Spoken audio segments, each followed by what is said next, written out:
everyone! Magandang tanghali po sa inyong lahat. Ito po si Sasuraganda Sasot, ang inyong pinaka-favorite na tagalista ng Noisy. Ayan. Mainit na mainit ngayon ang usapin ng pagkakaaresto ni dating Pangulong Rodrigo Roa Duterte sa alleged na kasong crimes against humanity. Alam niyo na siguro yan, di ba? Pero i-share niyo po ang itong live na ito nang maliwanagan po ang lahat sa mga pangyayari. Sandali lang, lilinisin ko lamang ang aking salamin dahil inaalikabok na. Pasensya na, ganyan talaga mga noise. Yeah. Okay. I-share nyo, i-click share, ayan, sa lahat ng mga taong gustong matuto nang hindi kayo ginagawang mangmang ng gobyerno ni Bongbong Budolero. Okay, i-share nyo na po, ayan. Ano ba, nandito na ba lahat ng noisy? Kung nandito na po ang lahat ng noisy, pakitype po present. Okay, again, magkakaroon tayo na class attendance. Present na ba lahat ng noisy? Present na ba lahat ng noisy? Oh, kung present na ang mga noisy, pakitype po present. Ayan. May matutunan naman kayo. Okay? Yung mga nagsasalita dyan, wala silang alam sa international law. Lalo na yung hey Daria. Okay. Alam mo, eto lang makikinig kayo sa akin. Okay? Ang procedure sa ICC, it's a criminal procedure. Okay? Tanungin nyo kahit sinong lawyer, judge, sasabihin ko sa inyong ito. Mag-agree sila sa akin. Sa kahit anong criminal trial, actually, pabor ito parate sa accused. Yung karapatan ng accused talaga, sinisecure talaga yan. Always remember that. Because no one can be deprived of life, liberty, and property without due process of law. And that applies in the ICC. Ang ICC, it's simple an extension of common criminal law principles sa buong mundo. Okay? So, kasama yan, yung principle na yan, na the rights of the accused will be respected at all times, all throughout the proceedings. Because ang standard ng criminal law ay, anong standard ng criminal law in order for you to be convicted? Ano? Proof beyond reasonable doubt. Hindi lang proof beyond reasonable doubt. Kailangan the entire proceedings has been fair. Okay? Ngayon, merong rules. Okay? May rules of court. Yung mga lawyers dyan, makinig kayo. Alam nyo ito. Huwag tayong magmaang-maangan. Kahit yung mga din dyan na, hindi ko na sabihin, pero may kapitbahay ako na nang molesta siya ng estudyante niya nung 80s. Charot. Anyway, meron yung rules, di ba may rules of court nga tayo Papaliwanag ko lang kayo sa Pilipinas And this applies to all criminal, in all jurisdictions. Yung procedural fairness, ibig sabihin, the entire procedure, dapat irespeto ito. Dapat, kasi nga dinideprive mo yung tao ng liberty So dapat, meron kang justification kung bakit mo i-deprive yung liberty ng tao. And dapat, ito ay compliant sa kanyang karapatan. Okay? Lalo na accused pa lang Duterte is still an accused person. Hindi po to proof, hindi pa po siya convicted. Kaya, yung buong karapatan niya, applicable. Okay? Only when you are convicted that your rights are actually curtailed. That's very basic principle in criminal law. Kaya naman mga law din dyan. Don't use your emotions. Use your logic. Okay. Now, ipapaliwanag ko sa inyo ang nangyari. Okay? Eto, malinaw na malinaw sa inyong lahat ang nangyari. Kayong mga pulis, makinig kayo. AFP, makinig kayo. Okay? I-share nyo ito sa mga sundalo ninyong kasama. Dahil yung commander-in-chief ninyo, inabuso kayo. Hindi sila nag-comply sa arrest proceedings mismo ng ICC. Ikaw, Enrile, makinig ka. Okay, may mga pa-comment pa ka pa na international law. Hindi mo naman alam yung international law. Enrile, makinig ka nang may matutunan ka. Diyos mio. Okay. Eto bibigyan natin yung facts. Okay. Facts muna tayo, facts. Okay, anong ginawa nila? Inaresto nila si Digong. Dinala saan? Dinala si Digong pagka-aresto. Saan? Saan dinala? Isulat nyo nga, saan dinala si Digong nung inaresto siya? Saan siya dinala? Saan po siya dinala? Saan po siya dinala? Si Digong nung inaresto siya. Saan siya dinala? Hindi ba sa Villamor Air Base? Dinala si Digong nung inaresto siya by virtue of arrest warrant ng ICC. Dinala siya sa Villamor Air Base. Tapos nandun si Torres, binabasa-basahan pa niya ng right si Digong. Tapos si Digong ay isinakay sa aeroplano at inilabas na sa Pilipinas, and the airplane now is going to on route to Rotterdam sa Netherlands. Okay, Rotterdam is just a city next to The Hague. Kaya sa Rotterdam yung dinala kasi I believe ang Rotterdam ang ang airport sa Rotterdam ang tumatanggap ng chartered flights. Anyway, so yun ang facts. May ICC arrest warrant daw. Kinuha si Duterte, dinala sa Villamor Air Base. That's a fact. Nakita nyo yung lahat. Ano ang arrest proceedings ng ICC? Makinig ka, Enrile, itong international law. Okay. Ano? Ito, papabasa ko sa inyo. Article 59, ito ang arrest proceedings ng custodial state. Ito ang batas. Enrile, itong international law. Makinig katanda. Article 59 ng ICC. Meron pong procedure of arresting an accused. Okay, meron. Batas ito na. Let's work under the condition na nasa jurisdiction tayo ng ICC. Kaya wala tayo sa jurisdiction, edi lalong mas mali yung pagkakaresto nila. So, assuming for the sake of argument na ang Pilipinas ay under sa jurisdiction ng ICC, meron pong arrest proceedings ang ICC. Ano ito? Nandito ito sa Rome Statute, and really, magbasa ka! Magbasa kayo, PNP, magbasa kayo! Bong-bong, wag puro singhot. Article 59 ng Rome Statute. Anong sinabi ng Article 59.1? Ito ang procedure, procedure. A state party which has received a request for provisional arrest or for arrest and surrender shall immediately take steps to arrest the person in question. Ano ibig sabihin yan? Pag naka-receive ka, arrestin mo kagad. Correct. Sabihin natin, correct yung ginawa nila. Inaresto nila. Nakatanggap sila ng warrant of arrest. Inaresto nila. Pero may next step, mga friends. May next step pag inaresto mo. Ano ang step 2? Step 2. A person arrested shall be brought promptly before the competent judicial authority in the custodial state, which shall determine in accordance with the law of the state that 1. A. Warrant applies to the person. 2. The person has been arrested in accordance with the proper process. And C. The person's right have been respected. Step 2 pa lang tayo. Anong sabi nito? Tatagalogin ko. Pag ikaw ay inaresto, anong dapat ang gagawin sa'yo ng arresting officer? Dadalin ka sa harapan ng competent judicial authority. Ibig sabihin, si Digong dapat dinala saan? Sa hukuman ng Pilipinas. Sa harapan ng hukuman ng Pilipinas. Pero anong ginawa nila? Saan nila dinala si Digong? Sa Villamor Air Base. Kailan naman naging korte ang Villamor Air Base? Napakalinaw dito, mga engot kayo. ICC law ito. Ito ang ICC procedure. Ito yung pinagmamalaki ninyo. Violate nyo yung law. Number 1 violation. Hindi nyo dinala si Digong sa harapan ng competent judicial authority.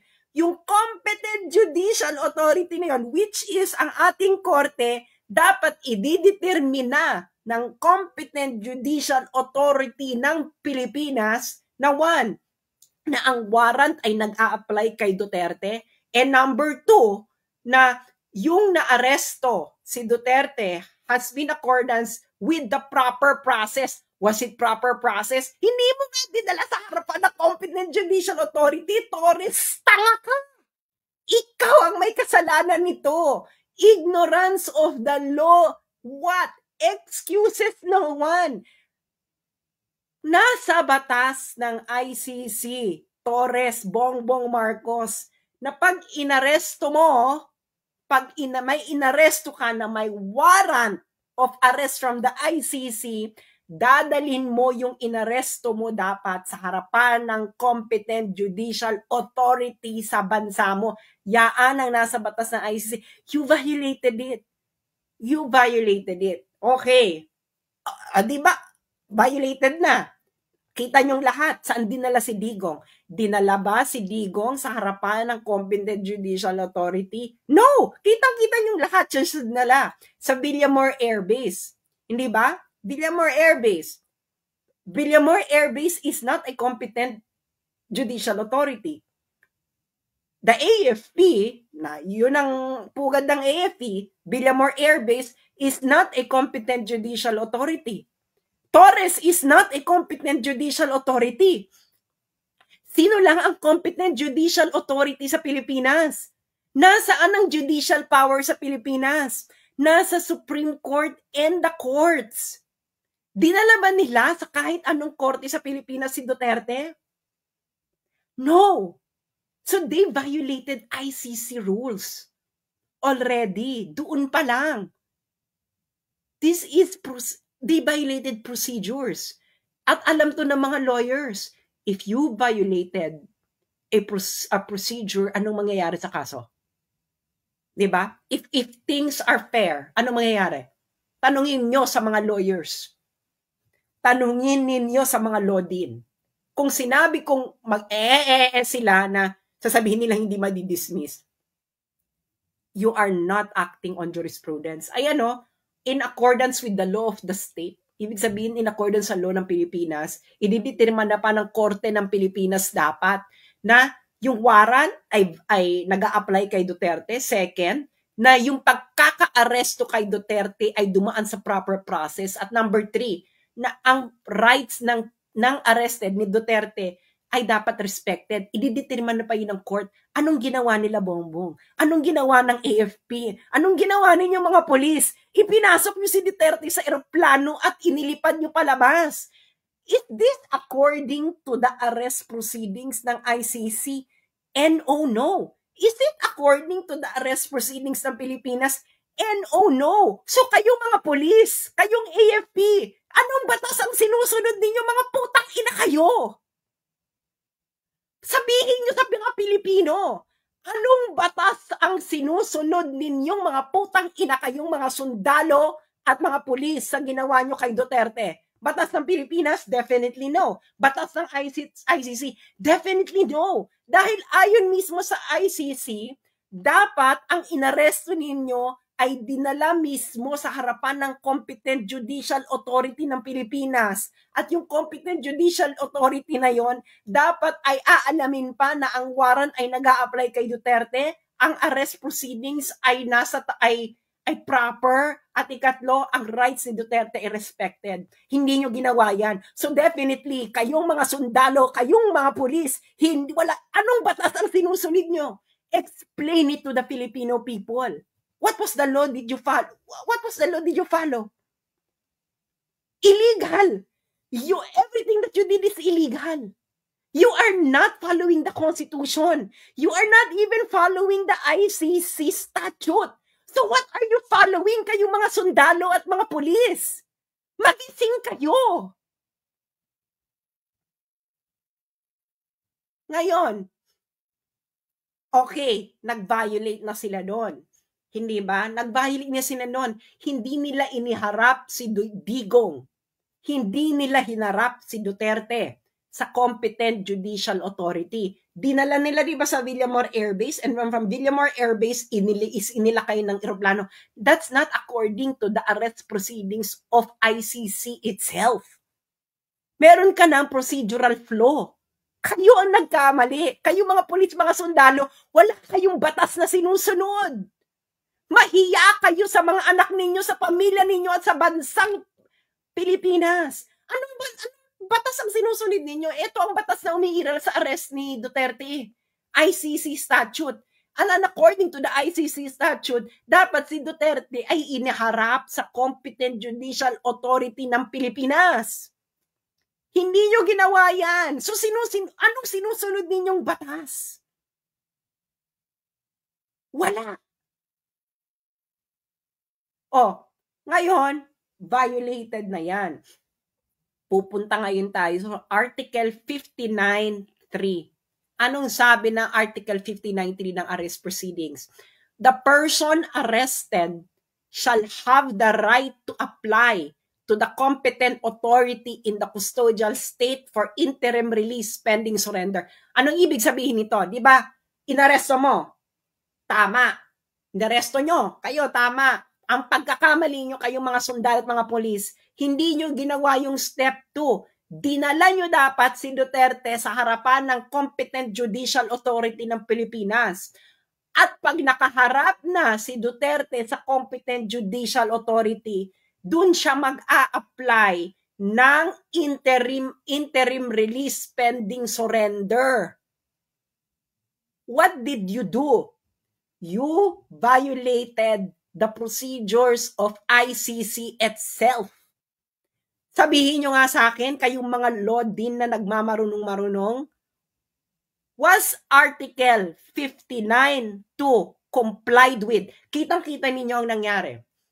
Kitang-kita ninyo mga nangyari, kayong mga law din na nagmamarunong. Kitang-kita ninyong mangyari. Hindi na natin kailangan ditong mag-calisthenics. Alam ninyo at alam ko, pareho tayong may alam sa batas. If the law is clear, we refer to the ordinary language meaning of the law. Ano ang ordinary meaning ng Article 59.2? Kayong mga law din. A person arrested shall be brought promptly before the competent judicial authority in the custodial state. Ordinary meaning. Ano ibig sabihin yan?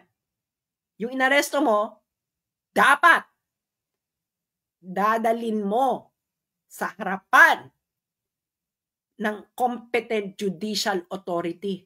Ordinary meaning, mga friends. Hindi mo kailangan dito magbale-balentong napakalinaw ng language ng ICC rule. And really makinig ka, this is international law in operation. You didn't comply with this. Sabihin mo nga, and really, did you? Ikaw ang presidential legal advisor, did the BBM administration complied with Article 59.2 of the ICC statute? Malinaw na malinaw sa mata ng mga Pilipino, hindi nyo dinala si Duterte sa harapan ng competent judicial authority ng Pilipinas. Dinala nyo siya sa Villamor Air Base. Villamor Air Base is not a court. Siguro naman malinaw sa ating lahat yan, di ba? Baka naman dito bubudulin pa tayo. Villamor Air Base is not a court. Kayo mga sundalo, is Villamor Air Base a court? Is Villamor Air Base the venue of the competent judicial authority na kung saan dapat dadalhin nyo si Duterte pagka-aresto ninyo? Kung hindi naman kayo tanga. Torres, is Villamor Air Base a competent the venue of competent judicial authority? Anong batas ang sinusunod mo? Pakipaliwanag kasi ito ang batas malinaw. Article 59.2. Tama ka, inaresto mo. Ano dapat ang gagawin mo, Torres, pagka-aresto mo? According to the ICC statute, dadalhin mo dapat si Duterte sa harapan ng competent judicial authority.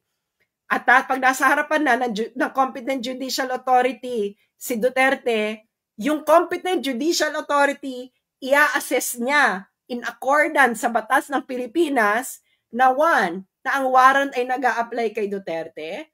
2, na ang person, si Duterte, ay inaresto in accordance with the proper process. At 3, na ang karapatan ni Duterte ay nirespeto. At habang nandoon sa harapan ng competent judicial authority si Duterte, pwede siyang mag-request sa harapan ng competent judicial authority ng interim release pending surrender. Hindi nyo nga siya dinala sa harapan ng competent judicial authority. Doon pa lang mali na kayo. So, merong procedural flaw.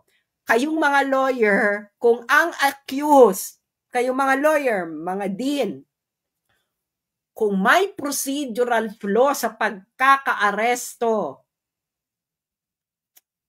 kung ang karapatan ng inaaresto ay hindi nirespeto sa kahit anumang proceedings, anong mangyayari sa kaso? If things are fair, yung mga lawyer dyan at din, anong mangyayari? If things are fair, kung ang rules mismo ng ICC ay hindi sinunod, di ba malinaw dyan? Dapat dadalin mo sa harapan ng competent judicial authority si Duterte. Article 59.2. Kayo, napanood nyo lahat. Saan dinala si Duterte? Dinala ba siya sa harapan ng, dinala mo ba, Torres, sa harapan ng competent judicial authority si Duterte pagka-aresto mo? Sige nga, sasampahan mo ako live, tanga ka, Torres. This will be your end. You violated a procedure. Ay, kasampahan ka ng kaso dyan. Hindi mo din hinarap sa competent judicial authority. Malinaw, ordinary meaning ng law. Ordinary meaning ng language lang tayo dahil malinaw ang batas. Ang sabi ng batas, pagka-aresto mo, Torres, brought promptly. Ang sabi pa, brought promptly. Ibig sabihin, pag-aresto mo, hindi ka na pwede magpabanjing-banjing, Torres. Dapat dadalhin mo na kagad si Duterte sa harapan ng competent judicial authority.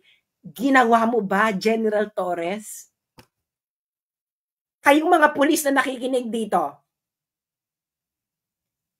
malinaw ang batas, basahin ninyo. Siguro marunong naman kayo magbasa, kayong mga pulis na nakikinig dito at mga sundalo. Anong sabi ng batas? Pagka-aresto, the person arrested shall be brought promptly before competent judicial authority ng custodial state. Sinong custodial state? Pilipinas. Sinong competent judicial authority ng Pilipinas? Sino? Mga sundalo na loyal sa Constitution. Anong sinasabi ng Constitution kung nasaan ang judicial power ng Pilipinas? Nasa Villamor Air Base ba? Kaya nga, di ba, loyal pa kayo sa Constitution? Ano sinusunod yung batas? Ayun ang batas ng arrest proceedings ng ICC. Yung inaresto ninyo, dadalin mo dapat sa harapan ng competent judicial authority ng Pilipinas. Ginawa nyo? Hindi nyo ginawa. Anong Villamor Air Base? Nasaan ang judicial authority ng Pilipinas according to the Constitution na dapat loyal kayong mga sundalo at pulis? Nasa judiciary. Nasa ng venue ng judiciary? Nasa Villamor Air Base? Wala. So hindi na kayo loyal sa Constitution. Tama? Kasi kung loyal kayo sa Constitution, dapat sinunod nyo yung batas ng ICC. Hindi ba? Kayo mga pro-ICC. Ito ang mga sinasabi ko sa inyo Hindi nyo alam mga pinagsasabi ninyo. Siyempre, hayaan mo na kayo magkamali bago kayo i-correct, di ba? Hindi nyo inalam. May batas pala ang pag-aresto. Really? Meron palang international law ng pag-aresto dapat kay Duterte. Hindi mo sinunod. Ano ba yan? Ano ba kung ginawa mong advice? Ayan, malinaw, dapat iharap si Duterte in front of a competent judicial authority. You didn't do it. Dinala mo sa Villamor Air Base. Anong legal calisthenics ang gagawin ninyo kung bakit justified yung mag-violate ninyo ng Article 59.2? Article 59.2 pa lang. Hindi pa tayo pupunta sa Article 59.3. Dalawa na. This is assuming na may jurisdiction ang ICC. Ngayon, assuming na meron jurisdiction, nag-comply ba kayo sa Article 59.2 and then Article 59.3? No! So kayong mga lawyer na nakikinig, kayong mga law din, mga law students, kung may kliyente ka at binayolate ang Article 59.2 at Article 59.3 ng karapatan ng iyong kliyente. Anong gagawin mo? At if all things are fair, kayo mga retired judges, ano ang desisyon? Hindi ba sa Pilipinas? Akala nyo wala akong alam. Hindi ba sa Pilipinas marami tayong jurisprudence? Ang tinatawag na improper service of summons or improper service of warrant. Anong ibig sabihin niya, mga friend? Makinig kayo. Okay? Halimbawa, ikaw, no, may hinaharap kang kaso. Tapos, hindi mo natanggap ang summons. Hindi mo natanggap ang warrant. Ang warrant na dala sa ibang address or whatever. Tapos, nagpatuloy yung kaso. Tapos, na-convict ka. Na-convict ka kunwari. Pero, merong flaw sa procedure. Improper service of warrant. Anong sinasabi ng jurisprudence ng Pilipinas? Dismissed ang kaso kahit convicted ka because of improper service of warrant. Because the service of warrant is part of the right of the accused that the warrant should be properly served. Ganon katindi kasi sa criminal procedure, the rights of the accused will have to be respected all throughout the proceedings. Hindi na tayo dito kangaroo court, mga friends. Hindi na tayo dito quadcom, no? Meron na pong batas. Ang batas po ay dapat hinarap nyo sa competent judicial authority. Hindi nyo hinarap sa competent judicial authority sa Pilipinas. Flaw. Di ba flaw?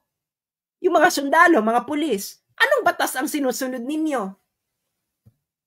Makinig, tanongin yung mga may kakilala ditong sundalo at pulis. Hindi ba loyal dapat sila sa Constitution?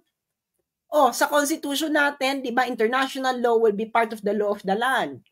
Di ba, general principles, di ba?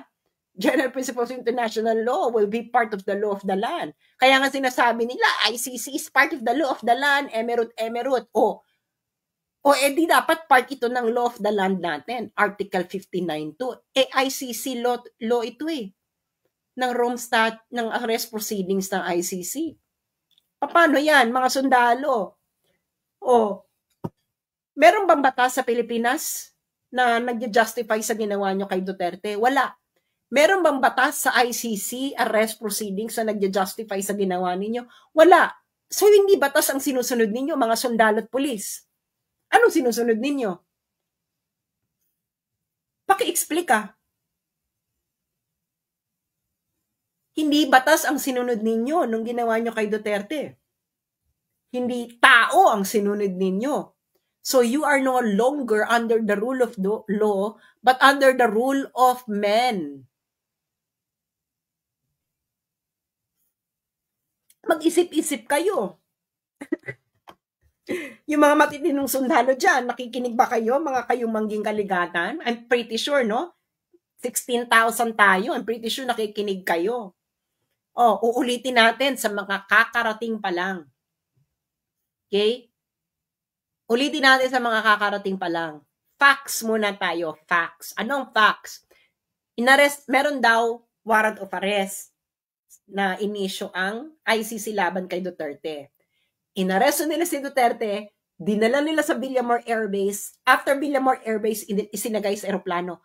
Malinaw yan sa mga Pilipino. It is clear to the Filipino people what happened. Pero according sa arrest proceedings ng ICC, ito ang batas.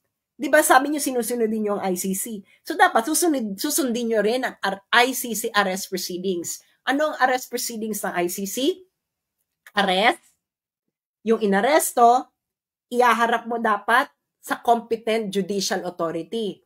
Ang competent judicial authority, titingnan ang warrant. Okay, titingnan ng competent judicial authority ng Pilipinas na yung warrant ba ay applicable sa person, ang pag-aresto ba ay in accordance with proper process, at nirespeto ba ang rights ng inaresto in accordance with the local law. State law ay nakalagay, Article 59.2. Okay? Pagkatapos niyan, habang nakaharap si Duterte sa competent judicial authority ng Pilipinas, doon siya magre-request ng interim release. Ngayon, ang korte ipaprocess yung interim release. I-determine na kung may grounds ba for interim release, etc. Sinunod nyo ba ang arrest proceedings ng ICC? I am operating under your assumption na may jurisdiction ng ICC. Kung may jurisdiction ang ICC sa Pilipinas, then dapat nag-ooperate ka according to arrest proceedings ng ICC. Hindi ka nag-operate. Nilabag mo yung arrest proceedings. Wala ito sa batas ng Pilipinas. So si Torres, anong batas ang sinusunod niya? Ignorance of the law, Torres, excuses no one. Ignorant ka, Torres, sa batas na pinapatupad mo, which according to you is the law of ICC. But according to the law of ICC, Torres, at kayong mga sundalo at mga pulis dyan, dapat hinarap ninyo si Duterte sa competent judicial authority. Pero ang ginawa ninyo, inilagak nyo siya sa Villamor Air Base. Villamor Air Base is not a venue of competent judicial authority. And competent judicial authority, again, kayong mga loyal sa Constitution, mga sundalo at pulis, na kanino vested ang judicial power sa Pilipinas? Nasa Villamor Air Base ba? Napakalinaw, hindi ba? So sa makatiwid, ginago ninyo ang mga Pilipino. Ginagago ninyo ang mga sarili ninyo. Ginagago ninyo, kayong mga pulis at mga sundalo, ginagago ninyo mga anak ninyo at mga asawa ninyo at pamilya ninyo at ang susunod na henerasyon.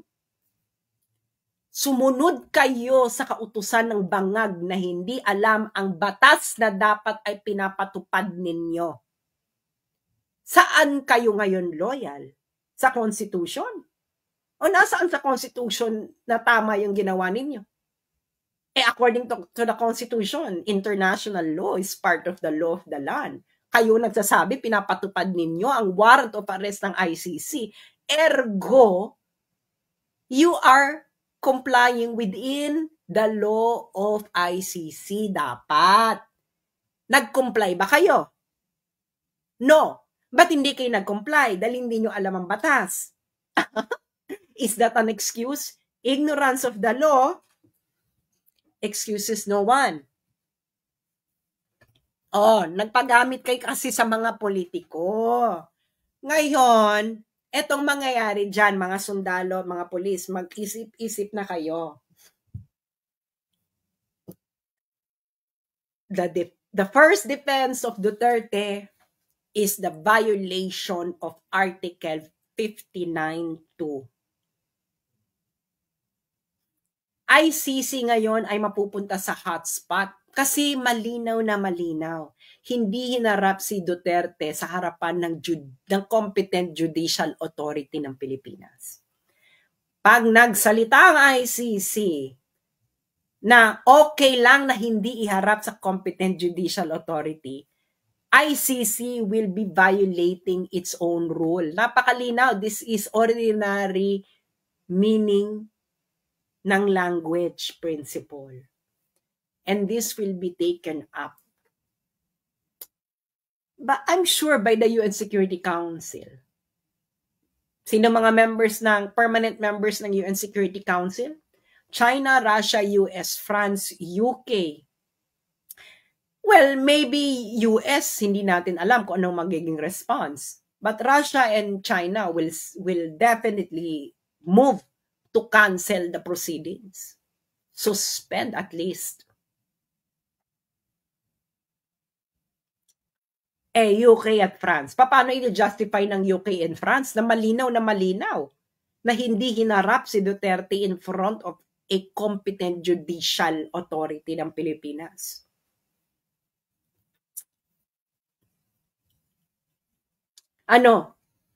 Sige nga, anong legal calisthenics ang gagawin ninyo?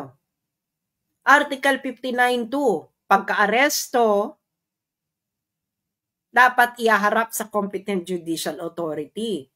Hinarap nyo ba sa competent judicial authority ng Pilipinas? No. Kitang-kita ito lahat ng Pilipino. Ay, nako. Digong, yung mga nandun sa Daheg kay Digong, you're going to be free there because your rights were not respected by the custodial state. You will. When you come back to the Philippines, take maybe airline associated with Russia or with China. Tapos dumuan ka dun sa safe na ruta. And then when you come back, finish what you started, Digong. Yung mga sundalo dyan at mga pulis, anong batas ang sinunod ninyo? Paki-justify sa Pilipino. According to the ICC statute, Article 59.2, pagka-aresto, ihaharap nyo dapat sa competent judicial authority yung inaresto ninyo. Ginawa nyo ba? Bakit hindi nyo ginawa? Walang nag-inform sa inyo. Aba, ignorance of the law doesn't excuse anyone. You were not operating under any law when you arrested Digong, dinala mo siya sa Villamor Air Base, at isinakay mo siya sa eroplano dahil ang procedure, arrest, ihaharap sa competent judicial authority. Ang competent judicial authority, titingnan yung warrant, titingnan yung procedures in accordance with the law ng Pilipinas kung nag-comply. At ikatlo, doon magre-request si Digong ng interim release. Karapatan niya yun, nakalagay dito. Nirespeto nyo ba?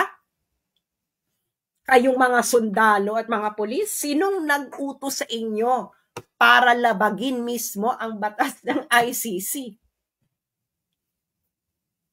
Remember, Duterte is still innocent. Because he's not convicted. Pero tinraton ninyo siyang convicted. Is that correct? Duterte will be returned. Okay? If alive, maybe itong mga taong to will have mercy. Kaya kayong mga taga Mindanao na nakikinig sa akin, naintindihan niyo ba yung sinabi ko? Ginago ang kauna-unahang presidente ng Mindanao. Malinaw ang pagkakadiscuss ko dito. Very tight. Malinaw ang proceedings. Hindi ginawa. You all have the right to be angry because everything that happened is a fruit of a poisonous tree. Everything that happened has no legitimate seed. Ergo. Diba? Tama? Yung mga dyan, law professors. If something is a fruit of a poisonous tree, the proceedings leading to that something is what? Basic yan, di ba? Basic yan sa law. If something is a fruit of a poisonous tree, and what happens to the proceedings leading to the something? Void. Illegal. Not accordance to law. Parte ito ng law. Dapat hinirap nyo si Duterte in front of the competent judicial authority. Nakaligtaan. Either nakaligtaan nila dahil high or hindi nila binasa yung batas. Either way, yung mga sundalo at pulis niloko nung nag-utos sa kanila.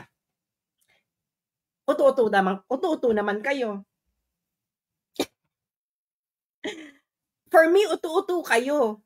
yung mga sundalo, mga pulis na inaresto, nagpauto kayo. Either nagpauto kayo sa bangag or nagpauto kayo sa walang alam sa batas sa ICC.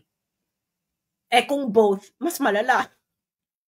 Bangag na, wala pang alam sa batas ng ICC. So mag-isip-isip na kayong mga sundalo at mga pulis kung anong pinaggagawa sa ininyo. Ewan ko sa inyo. Duterte, this is the first thing na titingnan. Diba? Binayolate na eh. Karapatan mo. Binayolate yung karapatan mo eh. Oh. Fruit of a poisonous tree. So, yun lamang po. At maraming salamat. Keep sharing. At yung mga pulis at sundalo dyan. Ano? Yung mga law din.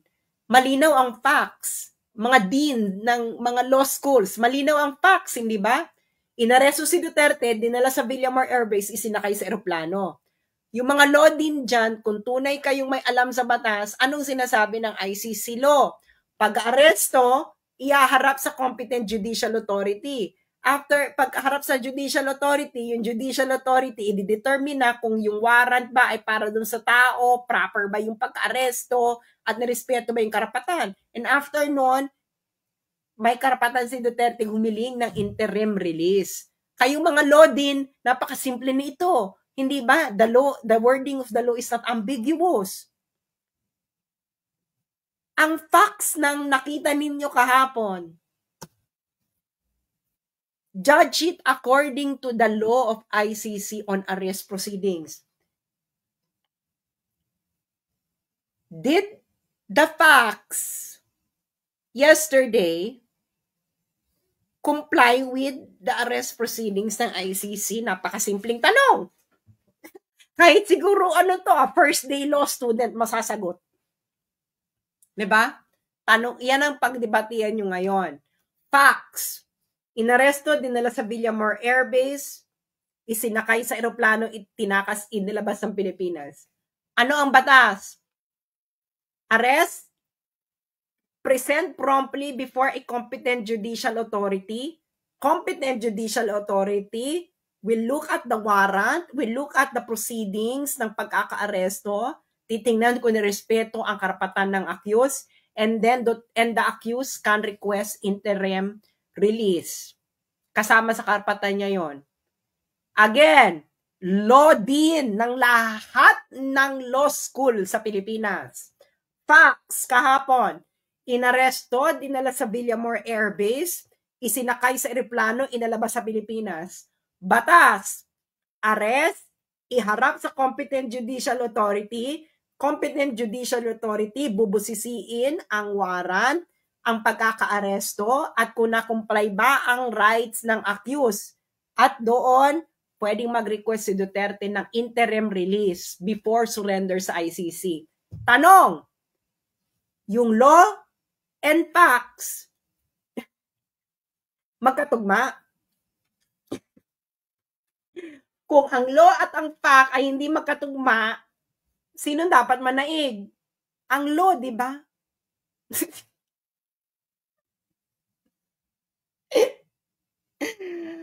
Tangina.